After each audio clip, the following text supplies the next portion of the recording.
Toyota Fortuner timing belt മാറുന്ന സമയത്ത് അതിൻ്റെ ടൈമിംഗ് മാർക്ക് വരുന്നത് പറഞ്ഞാൽ ക്യാം ഷാഫ്റ്റിൻ്റെ മാർക്ക് എന്ന് പറഞ്ഞാൽ ഈ ഒരു ഗിയറിന് നേരെ ഇവിടെ ഈ പ്ലാസ്റ്റിക് ഈ പുറമത്തെ ഈ കേസിൽ ഇവിടെ ഒരു ആരോ മാർക്ക് ഇല്ല, ഇതൊരു ആരോ മാർക്കാണ്. ഈ പ്ലാസ്റ്റിക് ഷേപ്പ് ഒരു ആരോ മാർക്ക് ഷേപ്പ് വരുന്നത്. അപ്പോൾ ഇതിന് നേരെ ഈ വെട്ട് കൊടുക്കണ്ട.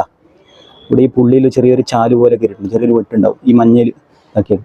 ഈ ഒരു ഗിയർമേൽ വെട്ടുണ്ടാവും, അത് കറക്റ്റ് ആക്കിയതിന് ശേഷം താഴെ ഇവിടെ ക്രാങ്കിൻ്റെ മാർക്ക് എന്ന് പറഞ്ഞാൽ ക്രാങ്കിൻ്റെ മാർക്ക് മീൻസ് പമ്പിൻ്റെ ഹൈ പ്രഷർ പമ്പിൻ്റെ മാർക്ക് പറഞ്ഞാൽ ഇവിടെ വരും.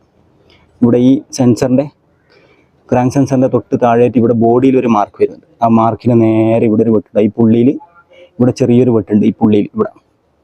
അതാണ് കറക്റ്റ് പൊസിഷൻ. അങ്ങനെ വെച്ചതിന് ശേഷം ടൈമിംഗ് ബെൽറ്റ് അയക്കുക, അതുപോലെ ടെൻഷനർ ഐഡ്ലർ ഇതെല്ലാം അയക്കുക. ശേഷം പുതിയ ബെൽറ്റ് ഇടുക. അതേ മാർക്ക് മാറുന്നുണ്ടോ കറക്റ്റായിട്ട് നോക്കുക. മാർക്ക് മാറാതെ മാർക്ക് അങ്ങോട്ടും ഇങ്ങോട്ടും ചെറിയ ചേഞ്ച് വരാതെ തന്നെ ബെൽറ്റ് ഇടുക. ശേഷം ടെൻഷനറും ഐഡ്ലറും ഇടാം. ശേഷം ബെൽറ്റ് ഇട്ടതിന് ശേഷം ജസ്റ്റ് ഒന്ന് കറക്കി നോക്കുക. ക്രാങ്കിൻ്റെ പുള്ളി ഒന്ന് ജസ്റ്റ് കറക്കി നോക്കിയിട്ട് മാർക്ക് കറക്റ്റ് ആണോ നോക്കുക. വണ്ടി സ്റ്റാർട്ട് ചെയ്യാം.